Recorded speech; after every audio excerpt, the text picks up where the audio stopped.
He ventured closer to a butcher's stall drawn by the scent of meat. A scrap of gristle lay on the ground, perhaps dropped by a customer. Rusty darted forward, snatching it up. The taste, rich, salty, wonderful, exploded on his tongue. But before he could retreat, a heavy boot caught him in the ribs. "Thieving cur!" the butcher bellowed. The man's face was red with fury as he raised his cleaver. "I'll have your hide." Rusty scrambled away, the precious morsel still clenched in his jaws.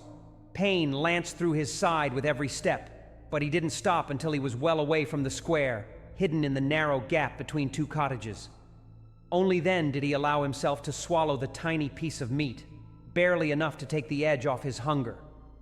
His sides heaved with exertion, and he tasted blood in his mouth, his own from where his teeth had cut into his gums during the butcher's kick. He rested his head on his paws, allowing himself a moment of self-pity.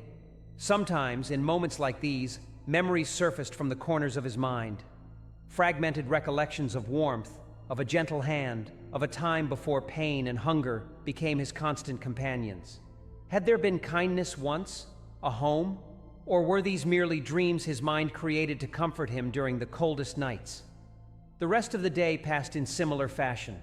Twice more he was chased away from potential food sources, once by the cooper's wife wielding a broom, once by a gang of children who thought it great sport to corner him against the well and pelt him with ice and stones until he managed to break free, one stone catching him above the eye, opening a small cut that bled into his vision. The children's laughter followed him as he fled, their taunts carrying on the winter air. "Run, ugly dog! Hope the wolves get you! My pa says he'll shoot you if he catches you near our chickens!" As the short winter day waned, Rusty found himself near the eastern edge of the village, where the poorest residents lived in small, ramshackle cottages. Here, he was sometimes able to find scraps, the residents having less to waste but also less energy to chase him away. It was here that he spotted Anya for the first time. She stood in the doorway of a cottage no larger than many of the village's storage sheds.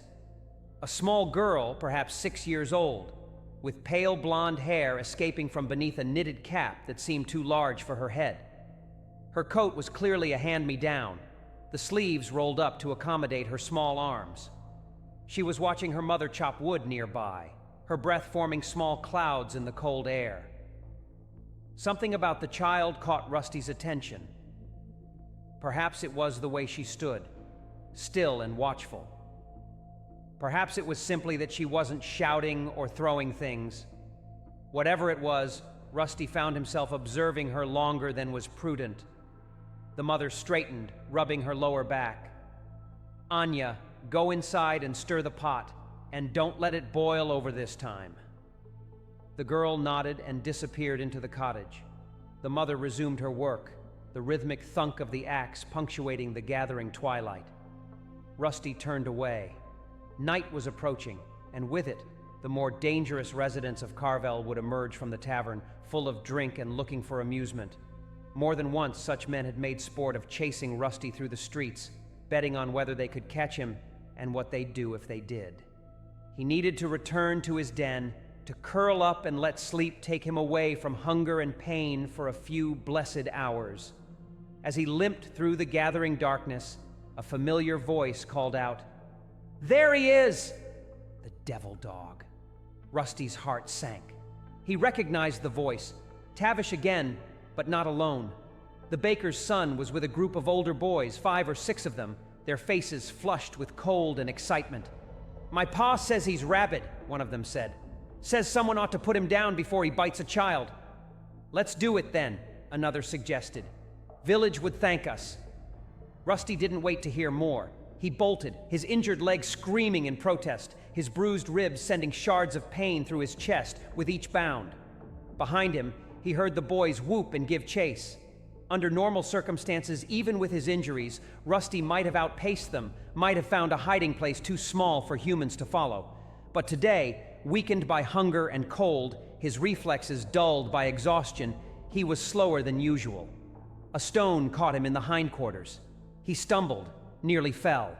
Another whispered past his ear. The boys were gaining. Rusty veered toward the forest, hoping to lose them among the trees. It was a risk. The forest held its own dangers, but right now, the human threat was more immediate. He crossed the invisible boundary where village gave way to wilderness, plunging into the shadows beneath the pines. The snow was deeper here, untrammeled by human feet. The winter winds howled through the narrow streets of Carvel, a remote village nestled between jagged mountains and dense forests, forgotten by progress and prosperity. Snow piled in dirty heaps against stone walls, and smoke curled from chimneys into the gray sky.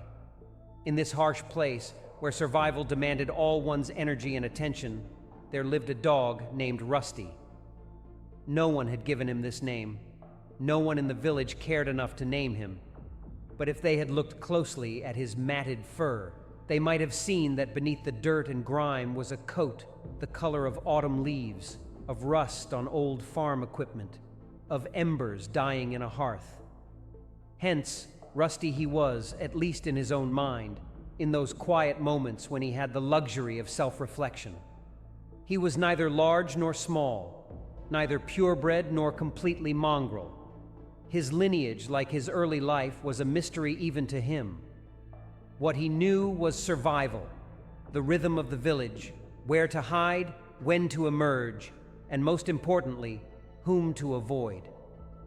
Dawn broke over Carvel, pale light seeping through heavy clouds. Rusty stirred from his makeshift den, a hollow beneath the rotting floorboards of an abandoned shed at the village's edge.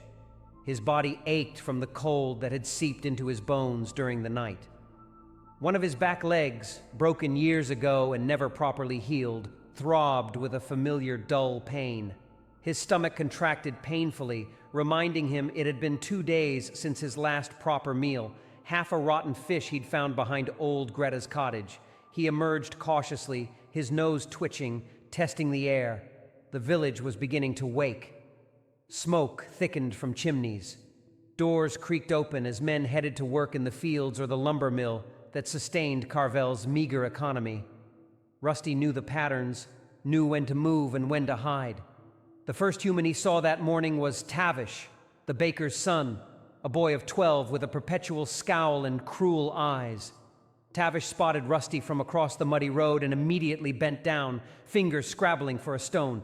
"Filthy mutt!" the boy shouted, his voice cracking. The stone flew, missing Rusty's head by inches. The dog didn't wait for a second attempt. He limped away quickly, ducking behind the cooper's workshop. His heart pounded against his ribs. This was how most days began, with stones or sticks, with shouts and threats. Sometimes Rusty wondered why he stayed in Carvel, why he didn't venture into the wilderness beyond. But deep in his animal heart, he knew the answer. The village, cruel as it was familiar. The forest held unknown dangers, wolves, bears, the prospect of starvation even more certain than here. By mid-morning, Rusty had completed his cautious circuit of the village's southern section, keeping to narrow alleys and shadows. He'd found nothing to eat. The winter had been particularly harsh, food scarce even for the humans. What little they had, they certainly wouldn't share with a stray dog. He paused behind the village hall, where the smell of cooking came from the kitchen window. His mouth watered involuntarily. It had been so long since he'd tasted warm food. Through the window, he could see Mara, the cook, chopping vegetables for the daily communal soup that fed the village's poorest. Rusty edged closer, driven by hunger, forgetting caution for a moment. His paw crunched on a twig. Mara's head snapped up. Her eyes narrowed when she spotted him. Get away!" she hissed, reaching for the broom she kept by the door. "Filthy creature! You'll bring disease to us all!" The broom caught him across the shoulders as he turned to flee. A sharp, stinging blow that sent him tumbling. He recovered quickly, limping away as fast as his injured leg would allow. Behind him, Mara continued to shout, her voice carrying through the cold air. "Someone ought to put that beast down. Nothing but a nuisance and a danger." Rusty found temporary shelter beneath the blacksmith's cart. His heart gradually slowed its frantic pace. The blow from the broom had caught him where another villager, Kern the tanner, had struck him with a length of pipe just 3 days prior. The area was tender, and Rusty knew without seeing that another bruise was forming beneath his matted fur. He licked at his front paw, where a thorn had embedded itself days ago. The pad was swollen and warm to the touch, another pain to endure among many. By midday, hunger drove him to the village square, where the weekly market was taking place despite the cold. Farmers from outlying areas had brought what little winter produce they had, root vegetables mostly, some preserved meats, woolen goods. The square was busier than usual. Villagers huddled in their worn coats, haggling over turnips and potatoes. Rusty kept to the perimeter, moving between carts and stalls, nose to the ground, searching for anything edible that might have been dropped. His caution wavered as his hunger grew more intense. Each step became an effort, the cold powder reaching his belly. Behind him, the boys' voices faltered. "He's going into the deep woods." "So what? Let's get him." "My pa says not to go in there after dark. Says there's wolves." "Afraid of wolves, Eric? Afraid they'll eat your skinny ass?" Laughter, but nervous now. The growing darkness, the silent trees, had begun to work on their boyish bravado. "Come on, we'll get him another time. I'm freezing anyway." Rusty didn't slow until the voices had faded completely. Only then did he collapse in the snow, sides heaving, every breath painful. The forest was silent around him, the only sound his own labored breathing. He was safe from the boys, but now he faced a new problem. The temperature was dropping rapidly, and he was far from his den. The snow beneath him was already stealing his body heat, and his thin frame had little fat to insulate him. With a groan, Rusty forced himself to his feet. He needed to return to the village, to his small shelter. The forest was no place for him tonight. The trek back was agonizing. Each step sent pain shooting through his leg, and the cold had settled deep in his bones. By the time he reached his den, the moon had risen, casting the abandoned shed in silver light. Rusty crawled beneath the floorboards into the small space where old sacking provided minimal insulation. He curled into a tight ball, tail over nose, conserving what little warmth his body could generate. Sleep, when it came, was fitful, haunted by dreams of pursuit, of never-ending hunger, of a warmth and kindness always just beyond his reach. Few in Carvel ever bothered to look into Rusty's eyes. If they had, they might have been unsettled by what they saw. An intelligence, a depth of understanding that went beyond mere animal instinct. Rusty observed, remembered, calculated. He knew which houses had dogs that would bark at his approach, which villagers carried sticks, which alleys offered the best escape routes. He understood the rhythms of human life. When people rose, when they worked, when they returned home full of drink and prone to cruelty. More than this, he understood something of their hearts. He saw how hardship had turned many of them mean, how poverty had made them see threats where none existed, how fear made them lash out at anything different or vulnerable. In his more philosophical moments, during long nights when sleep eluded him, Rusty pondered whether they hated him because they saw in him a reflection of their own precarious existence, one misfortune away from being just as unwanted, just as desperate. Did they know that he watched their children play in summer, hidden in the tall grass, his tail giving the slightest of wags at their laughter? Did they know that he sometimes followed the oldest villagers home on icy nights, ready to bark an alarm should they fall? Did they know that he had twice chased foxes from the communal henhouse, receiving nothing but a thrown pot for his troubles? Probably not. To them he was merely a nuisance, a walking reminder of disorder in a world where order meant survival. Yet despite everything, the pain, the hunger, the loneliness, something in Rusty remained unbroken. Call it hope, call it stubbornness, call it the indomitable spirit that separates the merely living from the truly alive. Whatever it was, it rose in him each morning with the sun, propelling him from his den to face another day in a world that had no place for him.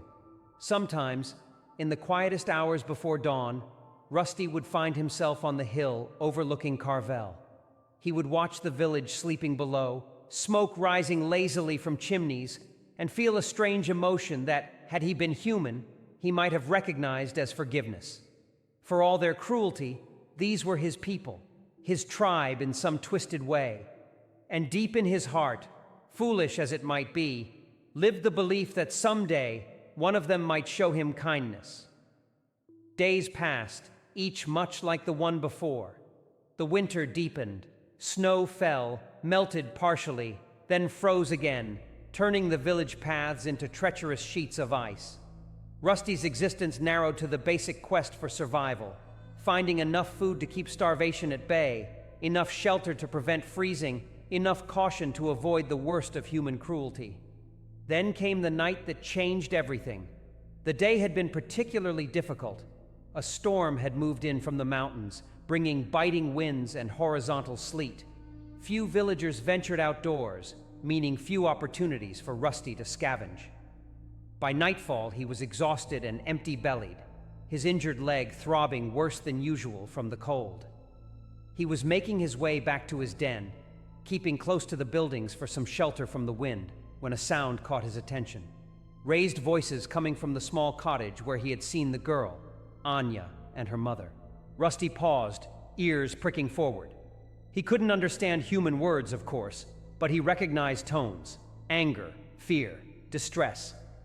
The door of the cottage burst open, and Anya ran out, her small figure immediately buffeted by the wind. Her mother appeared in the doorway. "Anya, come back this instant!" But the child continued running, her arms wrapped around something Rusty couldn't identify. She disappeared around the corner of a neighboring house. "Anya!" The mother's voice held real fear now. She stepped out, looking in the direction her daughter had gone, then back into the cottage, clearly torn. A man's voice called from inside, angry, slurred with drink. The woman's shoulders slumped. She cast one more desperate look in the direction Anya had fled, then went back inside, closing the door. Rusty hesitated only a moment. Then, driven by an instinct he didn't fully understand, he began to follow the girl's trail. Her small footprints were already being filled in by the falling snow, but his nose told him which way she had gone. The trail led toward the eastern edge of the village, and then, alarmingly, beyond it, toward the forest. Rusty quickened his pace, ignoring the pain in his leg. The child was heading into danger. The forest was no place for anyone on such a night, let alone a small girl. He picked up her scent near the tree line. Fear, tears, determination. She had entered the forest here, not running now, but walking steadily, as if with purpose. Rusty followed, the snow deeper here, the wind howling through the pine branches overhead. For nearly half an hour he tracked her, his concern growing as they went deeper into the forest, further from the village lights. The storm was worsening, visibility decreasing by the minute. How far would the child go? Did she have a destination, or was she simply running away? Finally, he spotted her, a small figure huddled against the trunk of a massive pine. She was clutching a cloth bundle to her chest, her face buried in it. Her shoulders shook with sobs. Rusty approached cautiously. The wind was blowing toward him, so she had not yet detected his presence. He stopped several yards away, uncertain. Humans, in his experience, reacted unpredictably when startled. Would she scream, throw something, run further into the forest? While he hesitated, the decision was made for him. A gust of wind swirled the snow around, carrying his scent to the child. She looked up, her tear-stained face registering surprise, then fear. "Go away!" she cried, her voice thin in the howling wind. "Bad dog, go away!" Rusty didn't move. He lowered his head slightly, his tail giving a tentative wag. He'd learned over the years that this posture sometimes placated hostile humans. Anya stared at him, clutching her bundle tighter. Now that he was closer, Rusty could see that it was a doll, crudely made from scraps of cloth, missing one button eye. "I said go away," the girl repeated, but with less conviction. She wiped her nose on her sleeve. "I'm not going back. They want to take Masha away." She held up the doll. Rusty watched, still motionless. "Father says we can't afford to keep her. Says it's just a stupid doll." Fresh tears welled in her eyes. "But she's not stupid, she's my friend." Rusty took a cautious step forward, then another. The child didn't shout again. He was close enough now to see that her lips were turning blue, her small frame shivering violently. "Are you a bad dog?" she asked, her voice small. "Everyone says there's a bad dog in the village. They say you bite." Rusty took another step, then slowly lowered himself to the snow, his belly touching the cold ground, his eyes fixed on hers. It was a position of complete submission, one that went against every survival instinct, making him vulnerable to attack. But something told him it was the right thing to do. Anya watched him, wariness giving way to curiosity. "You don't look very bad," she observed. "You look—" She searched for the word. "Sad." Rusty's tail gave another small wag. The wind gusted again, bringing with it a fresh swirl of snow. Anya shivered, hugging herself and the doll. "I'm cold," she admitted, "but I can't go back. Father will take Masha." She looked around, as if seeing her surroundings clearly for the first time. The forest stretched in every direction, dark and forbidding. The storm showed no signs of abating. For the first time, fear crept into her voice. "I don't know where to go." Rusty understood her predicament more than she could know. How many times had he faced the same dilemma? Nowhere to go, nowhere to belong, no safe haven in a hostile world. But while he could survive a night in the forest, this small human could not. The cold would take her before morning. He rose stiffly, his joints protesting, and took a step back toward the village, then looked at her expectantly. Anya shook her head. "I told you I can't go back." Rusty took another step, then stopped, waiting. "You want me to follow you?" she asked. He couldn't answer, of course, but his intent gaze spoke volumes. Anya hesitated, looking back the way she had come, then around at the dark forest. The decision seemed to form slowly on her face, a recognition that whatever awaited her at home, it was preferable to freezing in the wilderness. "Okay," she said finally, her voice small, "but I won't let them take Masha." She struggled to her feet, her limbs stiff with cold. Rusty waited patiently, then began to lead the way back toward the village, keeping his pace slow to accommodate her shorter legs. They had gone perhaps halfway when the distant howl reached them, cutting through the storm's noise. Rusty froze, hackles rising. He knew that sound.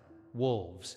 And not just any wolves, the big timber wolves that roamed these mountains, fierce and usually wary of humans, but perhaps made bold by winter hunger. Anya heard it too. "What was that?" she asked, her voice rising in pitch.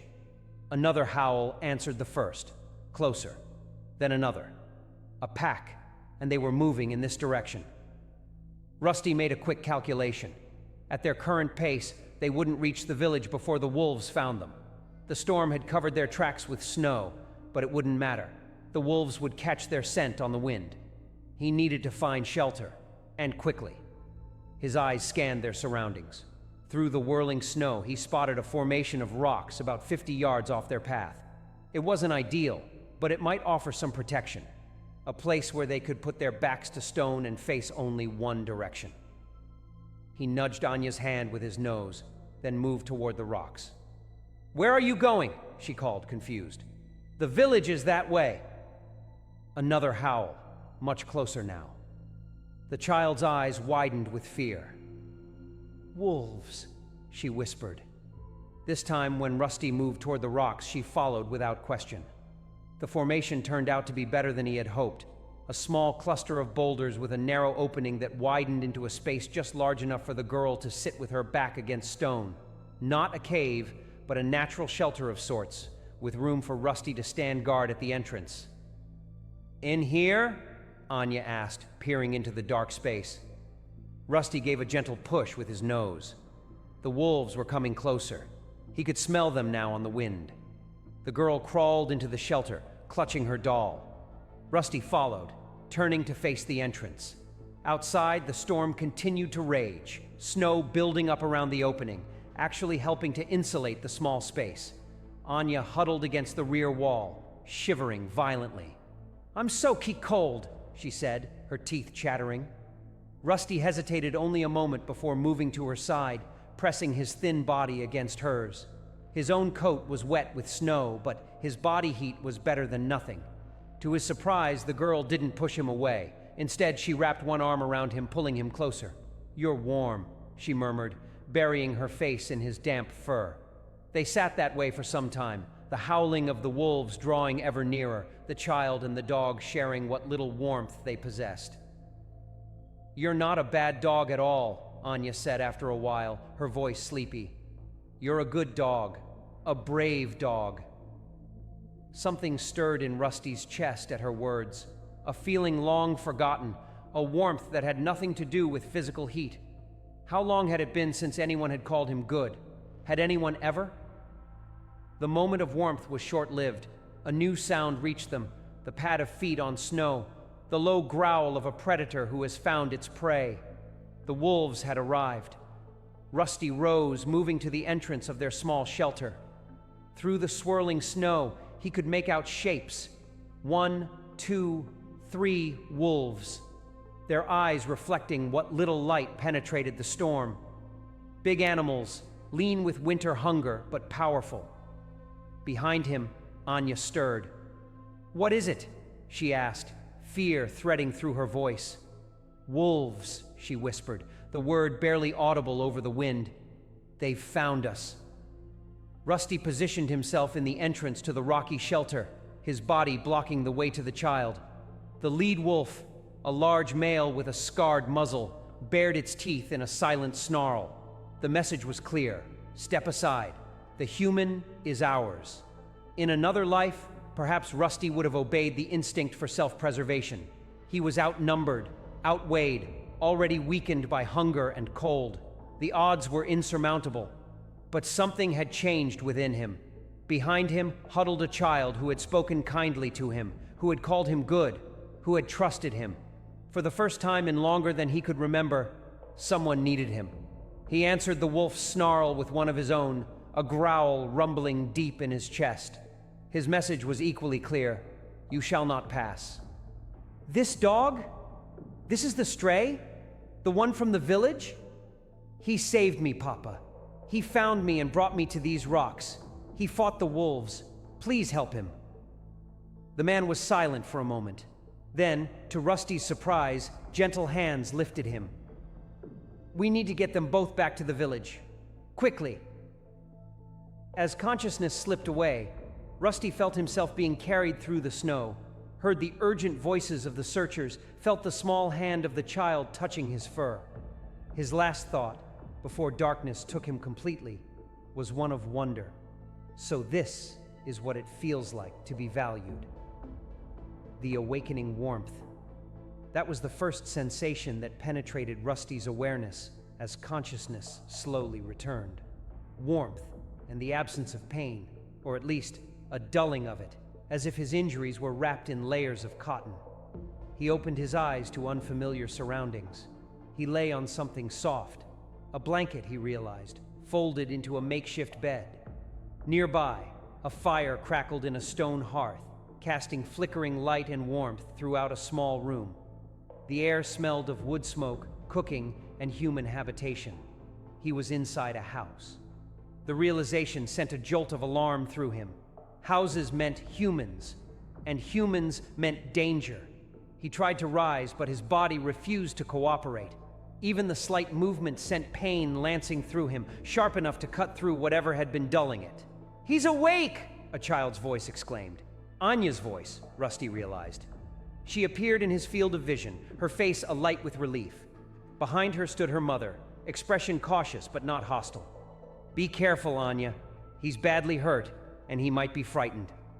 Anya knelt beside Rusty's makeshift bed. "It's okay, Defender. You're safe now. Papa brought you home. The healer came and fixed your cuts." Rusty's mind struggled to make sense of the situation. He was in the cottage he had seen Anya enter and exit many times, but why? Why had they brought him here? Why were they helping him? As if reading his confusion, Anya continued. "You saved me from the wolves. Papa says you're a hero." She reached out slowly, giving him time to pull away if he wished, and gently stroked his head. "Everyone knows what you did. The whole village is talking about it." Rusty closed his eyes, leaning slightly into her touch. Hero. The word meant nothing to him, of course, but her tone conveyed approval, gratitude, kindness, all things so foreign to his experience that they seemed almost unreal. The door opened, and Anya's father entered, stamping snow from his boots. His eyes went immediately to Rusty. "So he's awake, is he?" "Good." The healer wasn't sure he'd make it through the night. The man approached, kneeling beside his daughter. Up close, Rusty could see the resemblance, the same pale hair, the same serious eyes. "I owe you an apology, dog," the man said quietly. "We all do. The things we said, the way we treated you." He shook his head. "If you can understand any of this, know that I'm ashamed and grateful. You saved my daughter when I couldn't." Rusty watched him warily, but there was no trace of the anger he had heard in the man's voice the night Anya ran away. Instead, there was something new, respect. "What happened to Masha?" Anya asked suddenly. Her father's expression softened. "Masha can stay. I was wrong to try to take her from you." The child's face lit up. She hugged her father, then turned back to Rusty. "Did you hear that, Defender? Masha can stay, and so can you. You can live with us now." Live with them? The concept was so foreign to Rusty that he couldn't quite grasp it. Live in a house with humans who didn't chase him or throw things? It seemed impossible. Yet as the day wore on, the impossible began to seem real. Anya's mother brought him water in a bowl. Clean water, not from a puddle or ditch. Later there was food. Actual food, meant for him, not scraps rescued from the mud. They changed the bandages on his wounds, their hands gentle, their voices soothing when he whimpered in pain. And there were visitors, other villagers, coming to see the dog who had saved the child. Rusty recognized many of them. The baker, whose son had thrown stones, the butcher who had kicked him, Mara, the cook, who had chased him with a broom. Now they stood in Anya's cottage with gifts, a ham bone, a blanket, apologies. "We didn't know," they said again and again. "We didn't understand." Through it all, Anya remained by his side, her small hand often resting on his flank.